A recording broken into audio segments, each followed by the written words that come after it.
डकी भाई के जो इन्वेस्टिगेटर्स थे उनकी अदालत में आज समाअत थी। अदालत ने ये कहा कि वो 3 दिन का टाइम दिया था, 3 दिन के बाद उनको पेश करना था, लेकिन वो अभी पेश नहीं हुए। तो दौरान समाअत अदालत ने पुलिस को मगवी का व्हाट्सएप रिकॉर्ड का डाटा भी चेक करने का हुक्म दिया। जस्टिस आजम खान ने हिदायत की कि 1 हफ्ते का वक्त दे रहे हैं, पुलिस मगवी को बाजियाब कराए।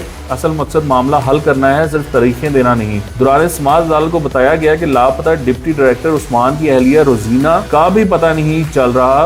वो वकील रिजवान अब्बासी ने मौका इख्तियार किया कि इस्लामाबाद हाई कोर्ट में पिटीशन दायर करने के बाद दरख्वास्त गुजार रोजीना भी लापता है। दौरान समाअत जस्टिस आजम खान ने इस्तवार किया कि क्या पेशरफ्त है। आपको 3 रोज का वक्त दिया था, जिस पर DSP लीगल ने अदालत को बताया कि लापता डिप्टी डायरेक्टर का सुराग लगाने के लिए तहकीकात जारी हैं। SSP इन्वेस्टिगेशन इस मामले की तहकीकात कर रहे हैं। उन्होंने कहा जी इस केस की तहकीकात करने वाले बाकी लोग भी गायब हैं।